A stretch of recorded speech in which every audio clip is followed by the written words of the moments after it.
Di okay lang ito yung papaning ako.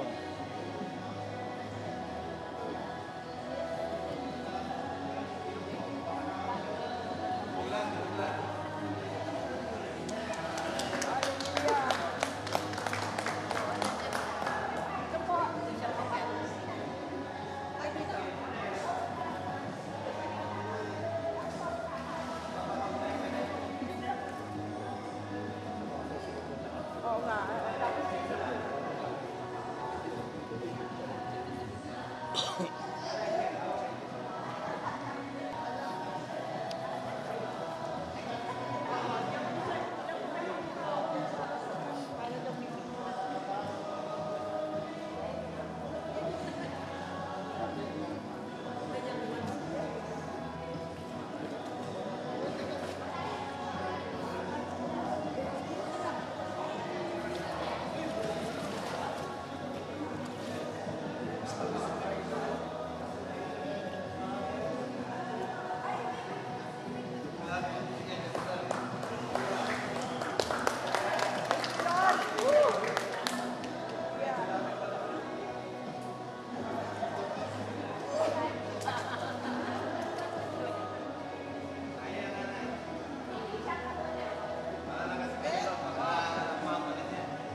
kulang po rin sa kabilang side, oh. Yan, para maganda kompleto. Yan. Si tatay, nagbihis na. Beef na eh. Giniginaw kanina eh. Giniginaw. Okay.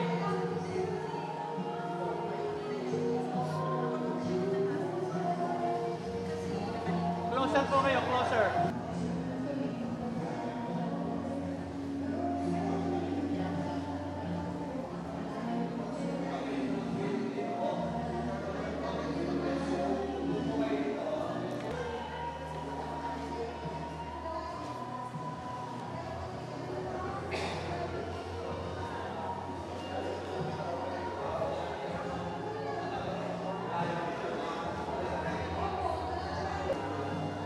Okay, o sige po.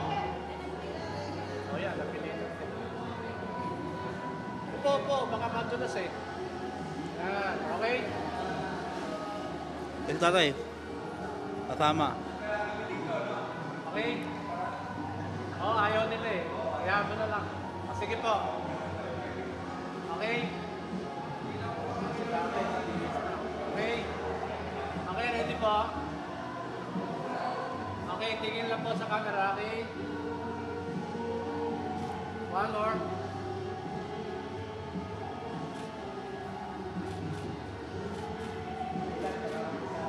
Compress konti. Yan, 1, 2. Mawagi, one time. 1, 2, 3. One more. 1, 2, 3.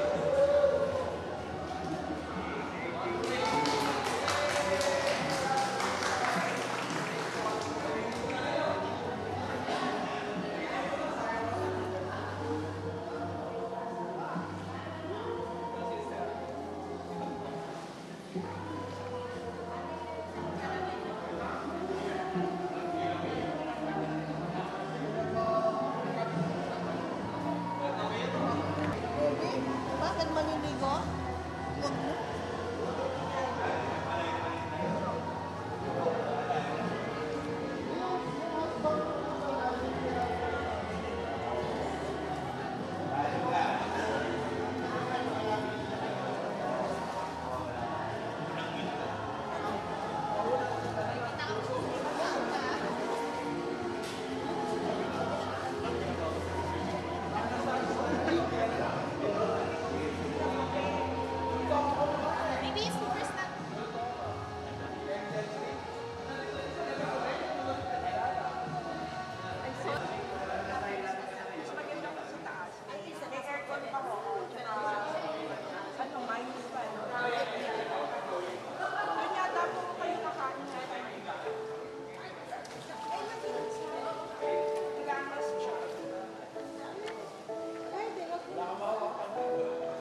awitin muna natin ang pananagutan. Bago po ako magsimula ng testimony.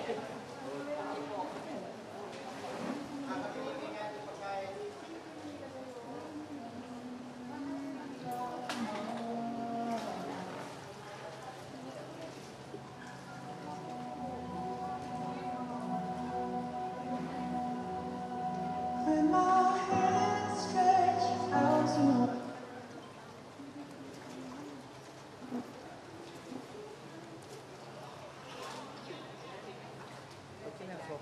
Ali.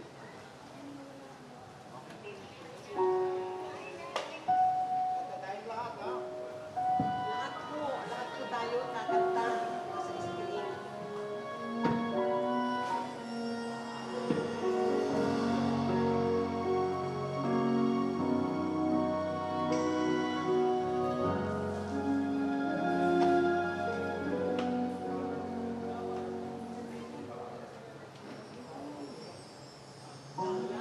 Sino man ang nabubuhay para sa sarili lamang.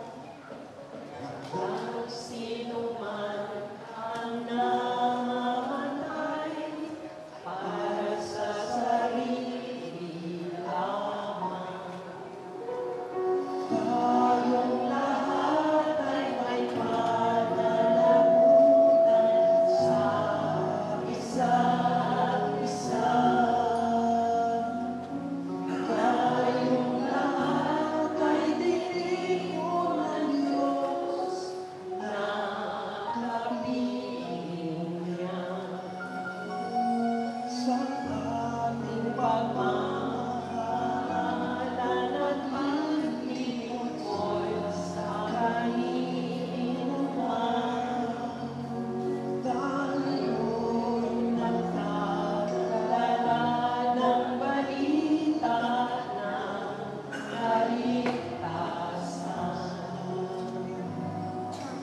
Tayong lahat ay may pananagutan sa isa't isa. Tayong lahat ay tiniko ng Diyos na kapiling niya.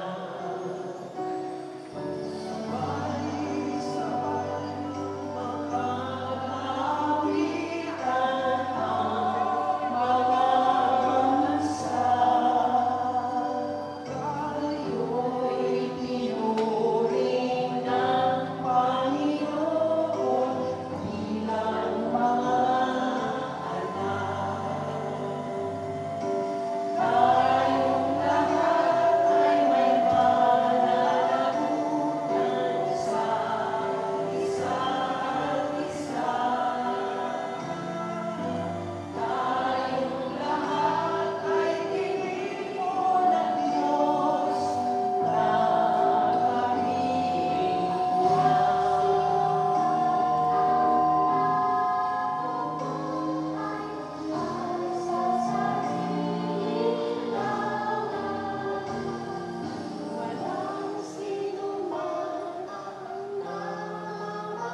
sa ating apat na lingkod ng Panginoon. Si Pastor Rudy, si Pastor Abel, si Pastor Bebet, at saka si Pastor Deo. Okay, marami pong salamat at nandito po sila kapiling natin. Siyempre sa kapwa ko, mga brothers and sisters na nananampalataya sa ating Panginoon. Una sa lahat, maraming salamat sa bigay na buhay sa atin ng ating Panginoon at mga biyayang kaloob niya po sa atin. It's a great pleasure and I call it an honor that I was given this testimonial privilege on my encounter with the Lord and how I became deeply in love with Him as one among His chosen children. Since I became a little girl, hanggang naman ngayon pitit pa rin, I was then introduced by my parents to the Lord. I enjoyed my childhood days playing in the front yard of the church, which coincidentally our yard too. Learning the proper way of sweeping the yard, I often sweep the yard of the house of the Lord. Pero yun po ay Roman Catholic Church. Growing up, I learned to love God as my parents do. And staying with my grandmother, I was taught with yung mga Latina prayers, which I didn't understand, but I managed to memorize them all. Kasi lagot ka sa lola. Okay. Natuto po akong magdasal sa Bicol dialect dahil taga Bicol po ako. Hindi pa po ako nag-aaral sa grade school, nagtuturo na po ako. Kaya siguro naging teacher ako. Pero sino po yung tinuturuan ko? Yung mga ikakasal na hindi marunong magdasal pagkatapos na mag-confession. Okay. Dahil sa ulo ko po ang mga dasal tulad ng Apostles' Creed, yung Lord's Prayer, Hail Mary, Glory be, at marami pang iba. Pero ang totoo po, kahit na sa ulo ko po yun, hindi ko naman po nauunawaan. Sa gulang na 4 and 5, hindi ko po talaga nauunawaan yun.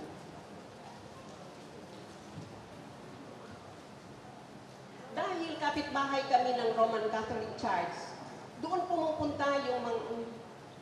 pinapupunta ng lolo kong pare ang mga ikakasal after their confession upang tuparin ang bili ng pare para sa kapatawaran ng kanilang mga kasalanan sa pamamagitan ng pagdasal na itinagda. Diba noon, pagkatapos magkumpisa, sabi ng pare, magdasal ka ng 3 ama namin, isang yung Panginoong Maria, mga ganon. So, dahil hindi naman marunong yung ikakasal, papupuntahin doon sa bahay namin. Tapos, sabi naman ng lola ko, ang tawag niya sa akin, hindi, pasundin mo yan sa ama namin. Gusto kong 3 ama namin, susunod siya sa akin ng 3 ama namin. Kung I believe, susunodin siya. Panginoong Maria, mga ganun po.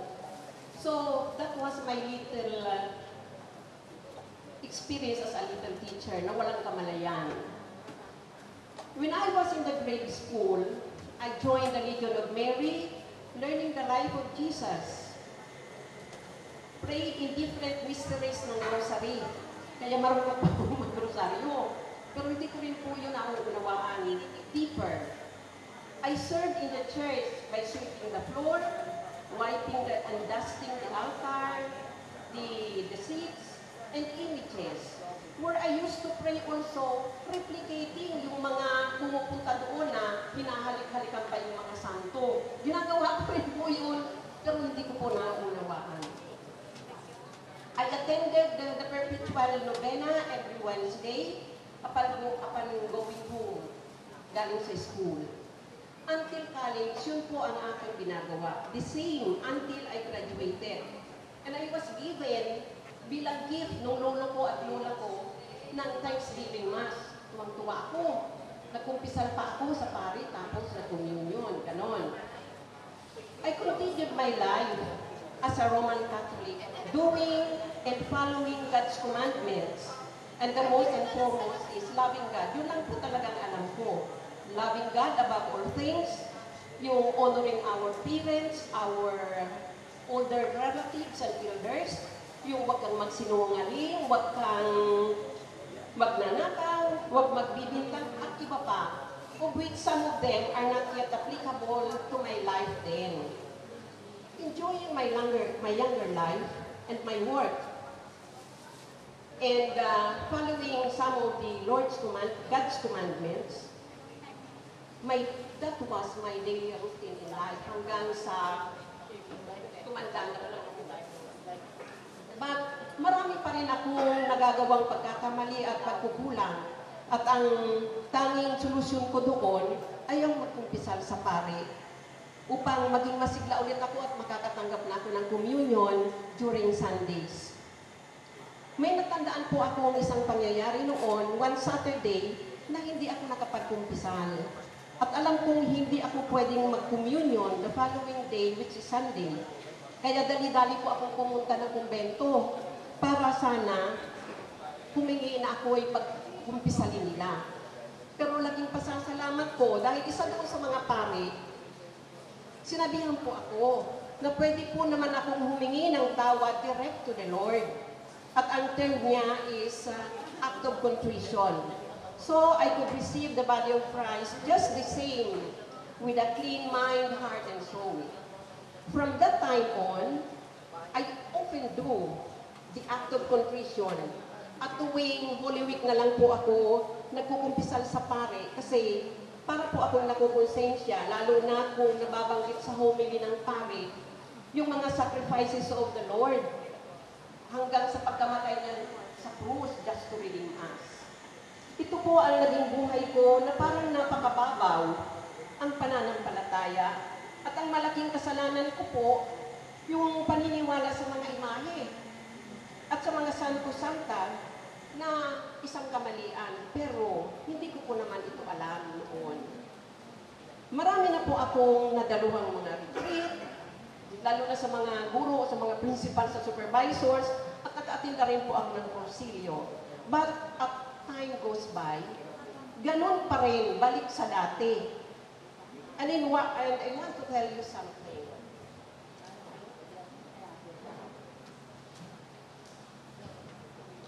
Hindi po ako nagbabasa ng Bible because I was not taught of it. One time, dahil may Bible doon sa bahay namin, I attempted reading a page in the Bible. Alam po ninyo, slowly I closed it because hindi ko po naunawaan. Ito po ang totoo. Until one day, one afternoon, my cellphone rang. Nang sagutin ko po, si Sister Sally, ang nasa linya, whom I used to call baby.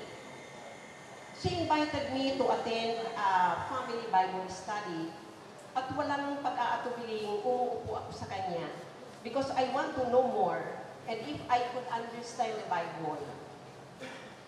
Yun po ang sunod na encounter ko with the Lord sa ating Friday group. And later, my shallow belief and faith in God slowly gets deeper and deeper. But wow! What a miracle! Just imagine kung kailan ako nag-retire. Saka pa lang ako natuto at nalaman what is inside in this precious book I dearly love now. Hindi lang po retirement na 65, 72 na po ako nung na-invite ni Sister Seni.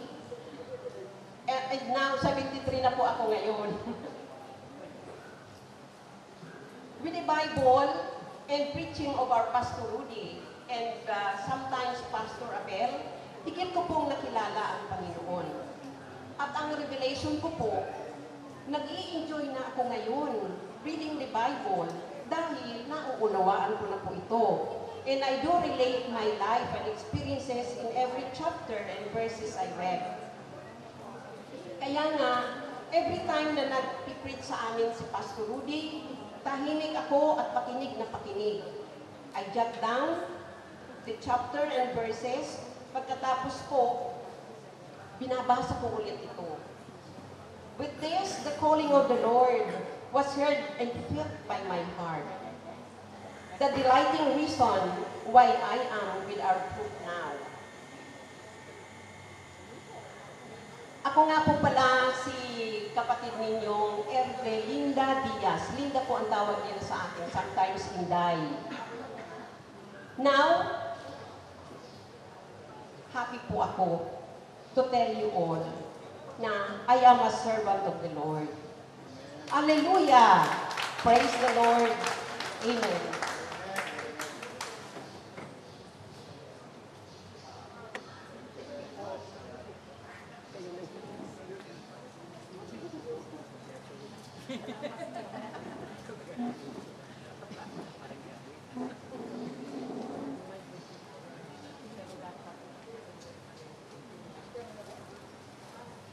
Good afternoon to everyone, brothers and sisters.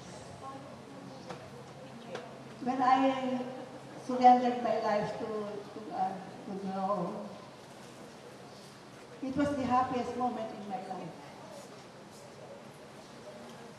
But before I met Jesus, I was self-centered. My desires in life were for material things, nice clothing, new shoes, because my parents have a store ng mga sapatos at saka damit. So, pag may bagong tsinelas, galing sa Japan, ako din yung bago. So, in our place, may Kawayan, Bulacan, mga jewelries dyan. So, my mother naman, being the youngest daughter, pag may nakita sa Divisoria, alokin ng anak ko mo, bibilis. So, nasanay ako ng ganun ng buhay ko. My only goal in life is to be successful, to a bright future. I like reading, mga comics, hilig ko mga aral, mga comics, mga binabasa ko, pocket books. Talagang, I enjoy going to different places with my friends. Tawag ka sa, kasi siya po kami magkakapatid. 7 lalaki, 2 po kami babae. Nung ate ko po yung mas matanda sa akin. Kaya ang kasunod ko po ay puro boys. Kaya ang laro ko pa pang lalaki. Mag-tirador, ganyan, bakit sa puno ko sa farm namin, bakit ako sa mga puno, nagkakarera. But my story of my salvation, I was in my 3rd year high school. Kasi nung ako ay bata pa, tawag sa akin ng lolo ng father ko. Ito, dumating na si Bakera. I'm laughing ako. Ano ba yung Bakera? Parang baka. Baka, lakad ang lakad. Sabi niya. So, I have many friends. Pag Iglesia ni Cristo, yayain ako sa Iglesia ni Cristo, sama naman ako. Metodista, sama rin ako sa Metodista. Sa Jehovah, kasama rin ako. Wala akong hinaayawan kasi sinasama ko. But I grew up in a Sunday school. Kasi meron doon sa amin sa Valenzuela na Filias, Parkes Bible Study Institute. Pupunta pa rin, lakad ako ng lakad. So I was really interested. Natapos ko naman yung aking pag-aaral sa Bible Study. Malaki din na itulong naman sa akin sa pag-aaral, itulong, kaya naman, praise God, tulong ako itong tuwa. Nag-graduate ako ng grade 6, from grades 1 to 6, ako yung valedictorian. Kasi nga, naano na ako na-develop ako ng mga teachers ko, nag-study, tulad mga parents. And besides, sa bahay, yung lola ko, lagi din umaga, hawak ay Bible. Civil reading, nag-uwi sila, nag-uwi. So I was, interested ako. Lola, ano po yan? Ay, mga salita ng Diyos, hindi pinababasa po, bakit po siya wala yan. Ang basahin mo. But I was in my 3rd year high school. I experienced the lowest point in my life. My only sister, my constant companion, got married when she was on her 2nd year nutrition at the Philippine Women's University. I was lonely, I loved her very much. My constant companion. Every night I would cry and dampen my bed and my pillows with tears because I miss her. I was praying that, Lord, remove the pain in my heart. Don't leave me alone in my sorrows. She got married December 26. I just had my debut before that date, and I felt very, very happy with my sister. It was my loneliest Christmas ever. But the next Sunday, this one Sunday afternoon, December 31, on our youth worship day, our older pastor invited evangelists to give a talk to the youth group. And I was really touched with the words of God, everything he said. He asked, why God has created you and me? Long before you were created, our parents were already in God's mind. God made us for a reason. This person was designed for a purpose. The essence of good character recited John 3:16. Most of us knew because we learned it from our Sunday school before.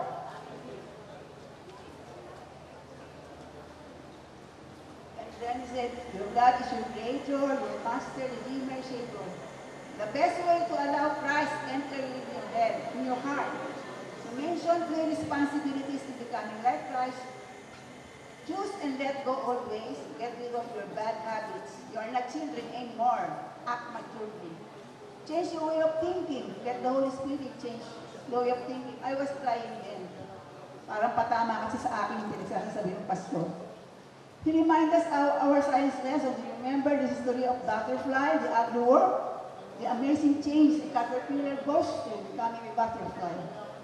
It's a beautiful picture what happens to us spiritually when we allow God to direct our thoughts.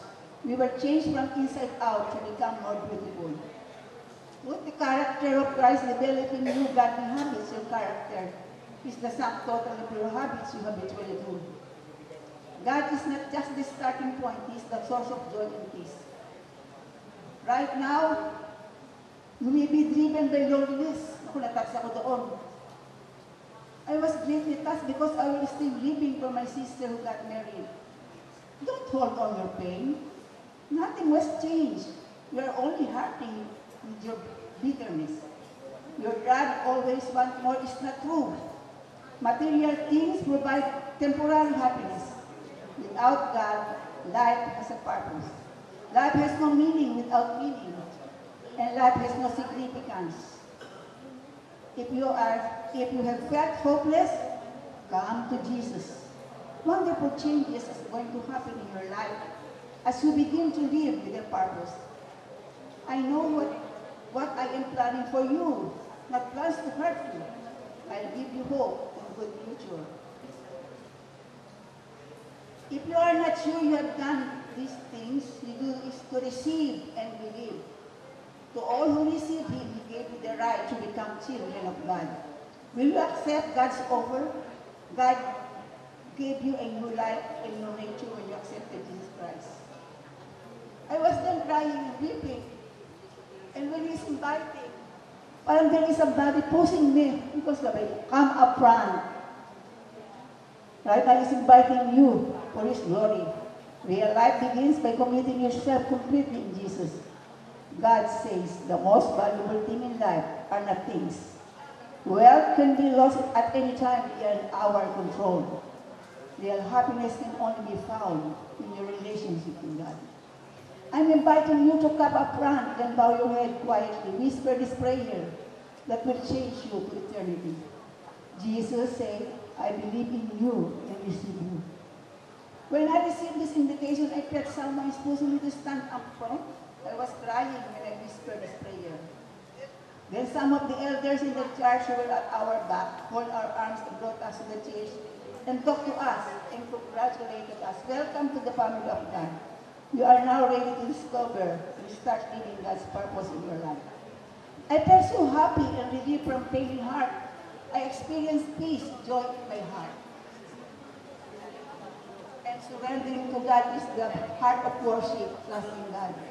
And I'm very thankful because of the trials that I experienced in my life after this. First, my husband was operated sa heart, bypass operation, Ryan. So, that's a Sunday, masakit ang dibdib niya. So, immediately we went to St. Luke's. I'm living in Mekawayan, Bulacan, malayo din po yun. And then we have a thorough laboratory test, binang test. And there at the St. Luke's, sabi niya, wala raw sakit. But his brother, who is a surgeon sa Amerika, advised us, magpa-angiogram kayo. Magpa-angiogram. So, nagbayad na ako ng 75,000 doon sa aming first treatment. Kailangan magpa-angiogram. At kailangan, you will be operated, baka raw ma-atakihin. Hindi ko alam na ganun ang pangyayari. That is Sunday evening, hindi pa ino-opera ang asawa ko. Tinawag ko yung nurse. Bakit hindi pa ginagawa ang mister ko o opera na bukas? Tinawag niya ako, I will just go to down.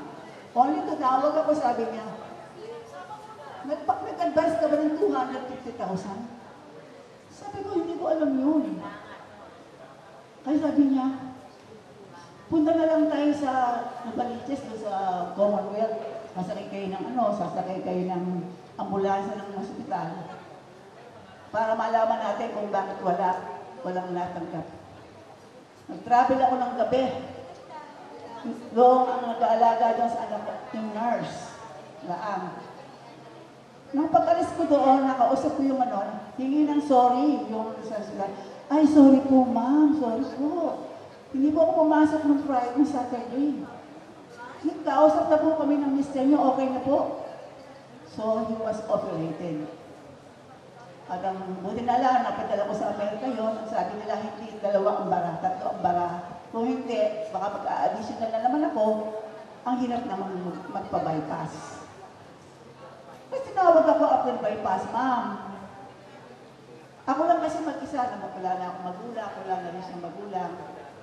Nagsabi sa akin nung doon, ano kayo, ang gagawin natin dito, yung inyong tinitirang kwarto ay double na ang singil. Magiging special room. Ang babayaran nyo sa halip na 3,000, 6,000 na a day. Kasi guest room na yun, hindi man ako kumakain. So talagang ako Ate Dors, hindi ko man ako saan gagawin ko yun. Kung ililipat ko pa hindi sa private room. So that time, yung aking anak na doktora ay nagpa-practice niya sa UST. Tinawagan ko, sabi niya, no, mami, don't leave the room, baka emergency tayo, hindi tayo makatapos. To make it short, tapos naman yung operasyon niya. Pero that time, graduation ng anak ko. Na-hospital siya. Natanong ng mister ko, harong sa area na sabi niya, Will, dumating ba yung kotse yung regalo ko sa anak ko? Kasi mo siya yung ma-hospital, dumating naman yung in-order niyang kotse for the graduation of my son. Pero natapos na lahat yun, okay naman. At ang nangyayari pa, itong anak ko, so excited para mag-drive. Tinawag yung driver namin, pinapag-drive. All the way to bank doon sa postel bahay namin. Tumama ang pintuan, sira ang pintuan, wala pang insurance. So hindi ko sinabi sa mister ko yun. Yun ang mga trials na kung hindi, ako siguro tumanggap kay Kristo, baka subuko ako. At ako ay nagkaanak ng isang lalaki, panganay. 3 beses akong buntik ng magulang, 2 months, 4 months, 6 months, wala sa hospital. Ngayon kasi 6 months, hindi na dugo, in-injection na ako. It is the bag of water, the fracture. Ayan. Dapat isang anak siya ng April, siya ay 6 months pa lang siya. Nanganak ako nag-January. Lungkot na lungkot kami mag-asawa sapagkat siya ay 2 pounds lang.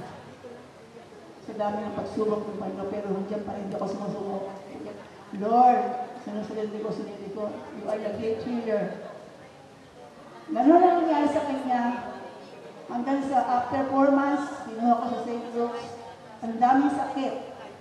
May loose loss, may nika, ang mga paa matitigas. Mga kamay, matitigas lahat. Ang liit-liit. Isipin nyo, 2 pounds, 4 pounds lang after 4 months. Yung anak ko, pangalawa, na pinanganak ko ay 7.2. Siya, pag nag-1, 4 pounds pa rin. Nagpating kami sa neurologist kung ano nangyayari sa anak ko. At isa na namang pagsubok, ang anak ko pala ay cerebral palsy. Ang kailangan niya, ang una pang gawin niya ay hindi neurologist. Ang tumawag sa kanya ay hindi pediatric. Isang neurologist, binigyan ako ng reseta ng gamot, sabi ko saan po bibili mo ng gamot. Ang sabi niya, sa Amerika. Kaya buti na lang yung bayo ko ay nasa Amerika. Binili rin niya kahit mahal. Pero when I read the brochure, baka masira pang ispis ng anak ko doon. Kaya siya, sabi, magte-therapy. Ang dami na nagte-therapy. Ang lipo niya, iba po ang gatas ng set ng iba po ang gatas ng anak ko. Special kasi nga siya maliit. Premature in weight, premature pa sa kanya. Namakalaw siya ay sabi sa akin ng doktor, kailangan po magte-therapy. 3 po yung therapist niyo, lalo nyo sa Makati, 3 times a week. Physical, occupational, speech. Parang hindi ko malanggag ko sa buhay ko kasi as a teacher, 316 lang naman sweldo ko, takot-takot yung bayan namin. Yung pagsubok nila, pero still pa rin yung faith namin and my father, malakas yung faith, balik pang bata, dinala na sa church, yung Baptist Church, pinali sa Panginoon. Yung sinasabi sa anak ko, huwag kang matutulong din ka. Kasi, gagente, pagkatapos ng ano. Talagang pag cerebral palsy ang anak mo, ang hirap talaga. Matigas ang paa, naka-ekis ang paa, mga matigas. Malabo ang mata. So, ang ginawa namin, ang hirap din kasi magpa-therapy ng 3 beses. So I was praying, Lord, don't desert me. Walang mag-aatid sa anak ko, nagtuturo naman ako.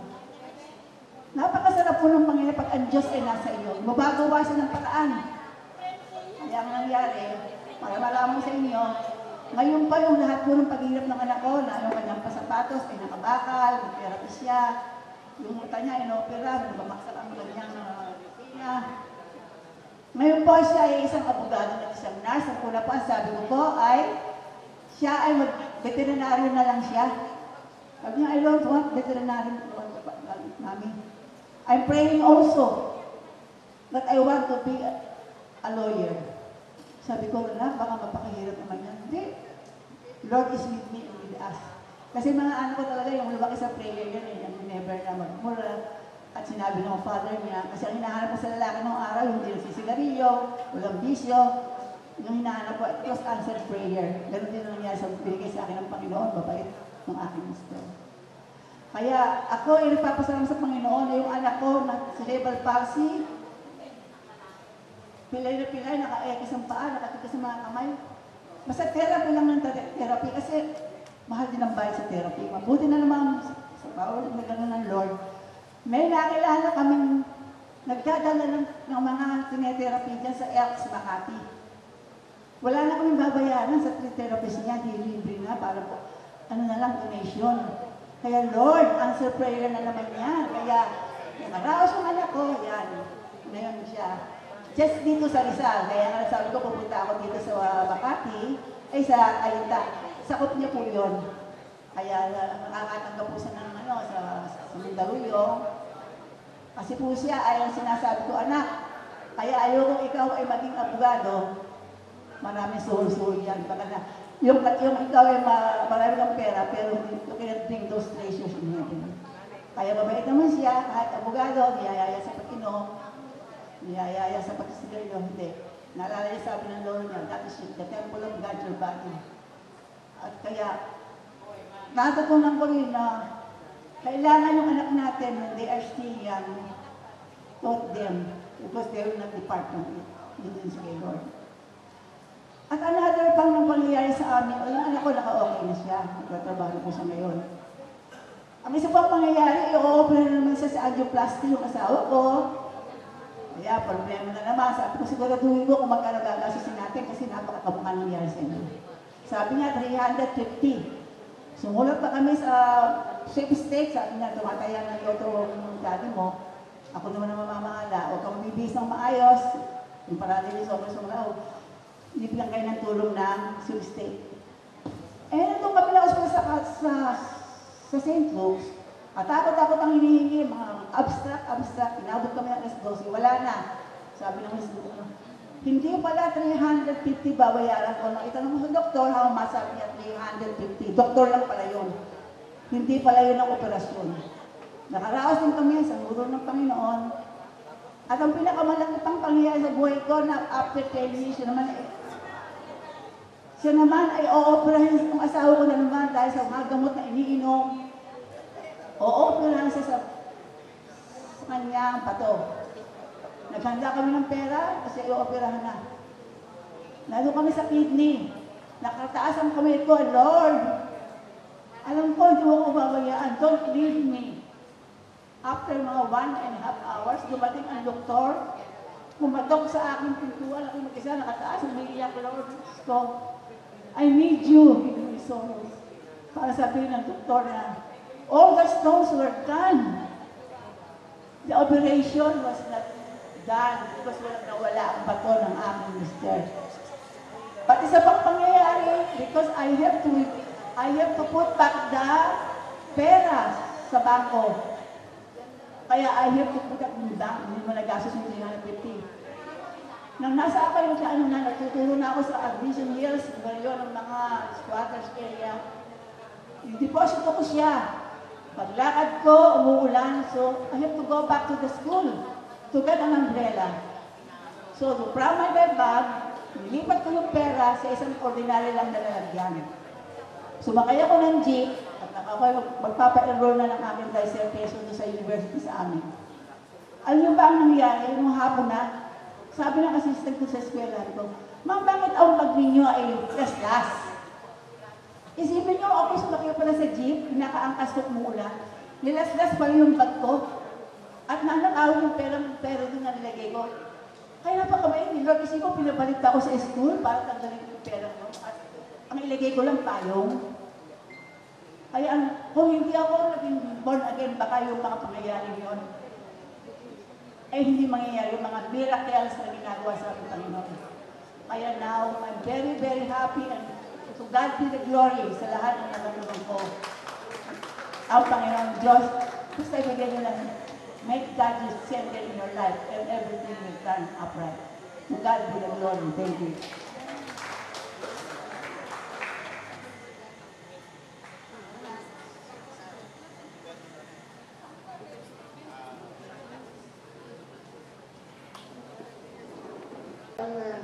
Makakarating ako dito ngayong araw na to. Dahil early this year, tumawag ako kay Pastor Rudy. Just asking him something, kung ano-ano lang, kinakumusta. Then he invited me to join the, ako naman po, nagustuhan ko din na makarelate ng salita ng Diyos. Tapos sila nga, sige, ano nila, Sa mabatas. follow up sa pag-ano mo, umaga pa lang, 249. maraming nagbago. Naramdaman ko na meron kang kasama mga kabrothers, sisters na nakikinig at hanggang ipag-pray ka, whatever, na kung anong meron kang dinadala. Napakalaking, wala na kasi akong magulang, napakalaking bagay sa kalooban. Pag nalaman mo, we are praying for each other. Hindi ko nahabaan dahil tanghali na. Gusto ko lang malaman na hindi sana ako makakarating dito ngayon. Kasi na, umulan. Kagabi ho, hindi ako makatulog siguro sa excitement, baka maiwan ako. Past 2 a.m. na po ako nahiga, tapos di pa rin ako makatulog. Nagpa-ring ako ng alarm clock, at pagbangon ko, hilo-hilo ako. Tutuloy ba ako? Hindi. Tapos sa labas, madilim pa. Tapos po malakas ang ulan. Ang ginawa ko po, nag-shower ako agad. At nag-ayos. Ang bilis ng oras.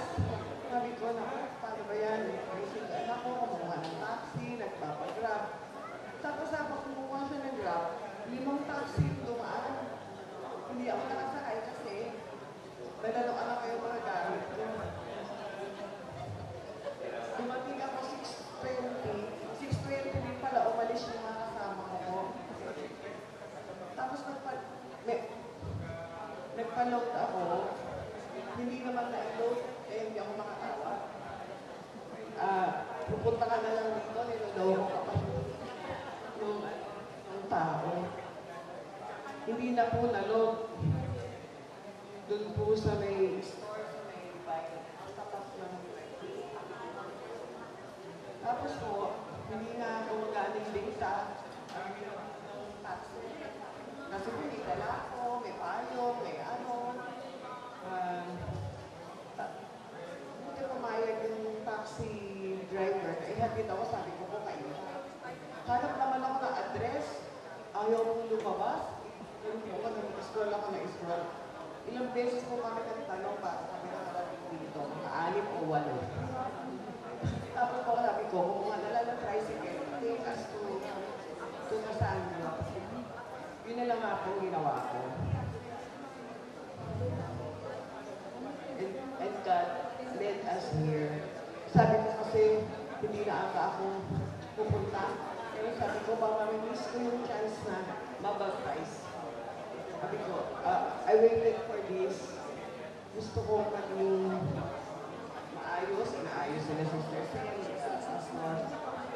Para po makikita nga tayo. Sabi ko, ang dami obstacles, pero sabi ko po, layuan ako ng kaaway ni Jesus. Yung Jesus ni. Ngayon po, diretso, hanggang makarating na ako dito, ang pagsubok, I thank God and I thank you all for this day the Lord has made, and we should be glad to praise the Lord all days of our lives. Thank you.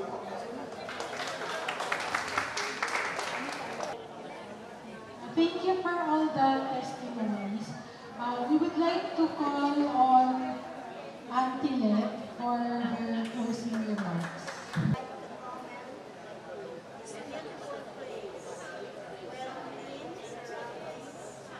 Thank God for giving us this kind of friends. First of all, I want to thank everyone who are here who sacrifices their other chores just to be with us.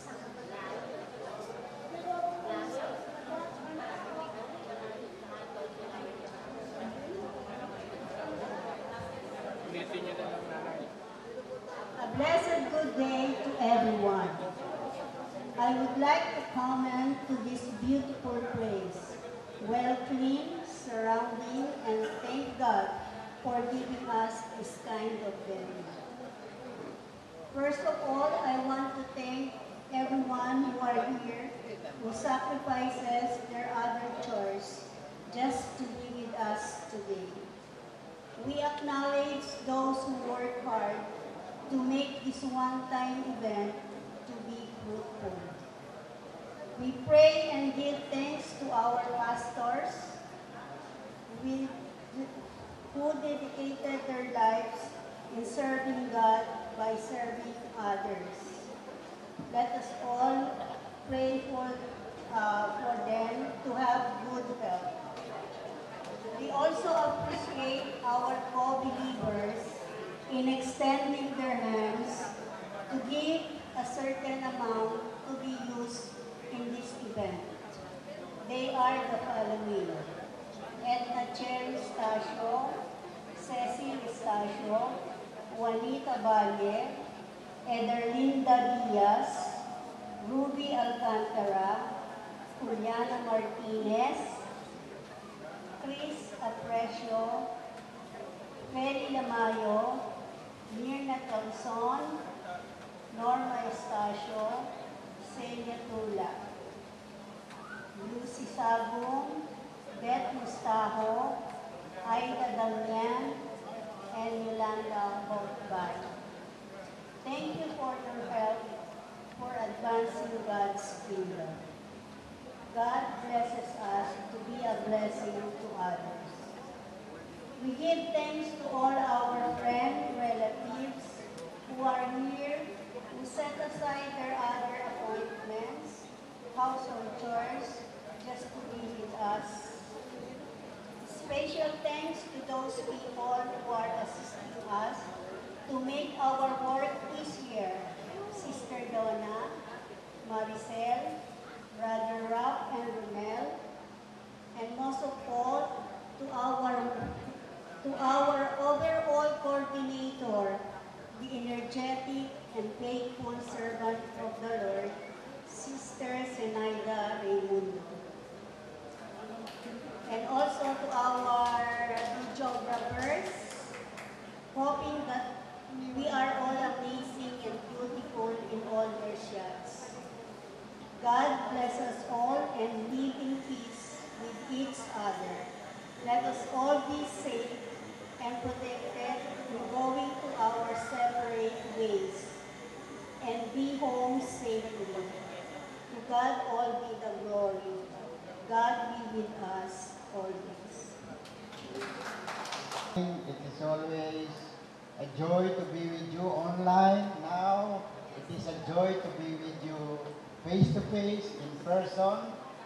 And one thing I would like to tell you, you are more handsome and gorgeous in person. Younger in person. Okay. So praise God, malapit na yung ating catering service. Nakausap ko siya, nakapasok na sa loob ng gate. So just wait for a few minutes. In the meantime, let us sing the doxology and then we will pray for the food. Again, thank you very much for coming. It is a delight that you are here today with us. Let's sing Unos the doxology. Let's sing.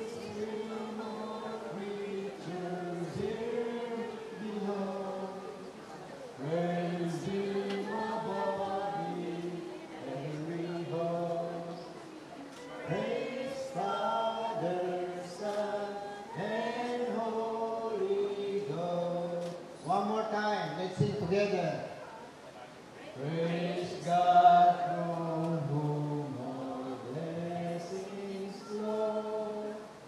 Praise Him, all creatures here below. Praise Him above the heavenly host. Praise Father, Son, and Holy Ghost. Amen. Let us pray. Lord, we praise you and we thank you for this wonderful place. Thank you, Lord, for those who have planned and orchestrated this. And thank you, Lord, for your amazing grace, your amazing love, the amazing people that you have sent here today with us. And we offer to you, Lord, the balance of our meeting, our fellowship, the food that we are about to partake. Lord, this is only the beginning of a long journey, and we know that right now, we know that we are now in the right direction towards the destination that you want us to be. Thank you, Lord God, for giving us the destination, and that sets our direction. We praise you and we thank you for all the things that you have done through your Son, Jesus, what he is doing right now, and we are excited, Lord, to the times when he will be doing more and more in us and through us in the future. Lord, we commit to you these people who are gathered here today. I pray, dear Lord, that you will continue to bless them with all spiritual blessings necessary for life and godliness. And thank you, Lord, for their commitment to follow you for the rest of their lives and to renounce the work of Satan in their lives. And most of all, accepting Jesus as Lord and Master to follow. Thank you, Lord, for the bounty that you have provided for all of us. Thank you for those who have provided this financially. We thank you, O Lord God, for the nourishment that you will be giving to us physically after the spiritual nourishment that you have given us. Bless the food, Lord. Bless it, that it may nourish our bodies. In Jesus' name. Amen.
Angel po.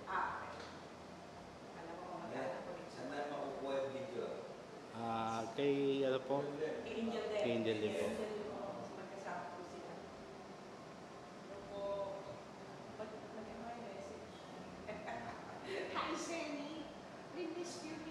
Ate, daya mo ate.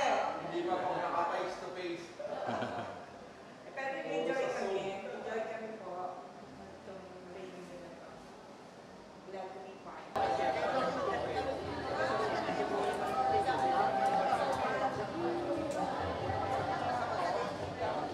Sabi mo na, lalo kami sa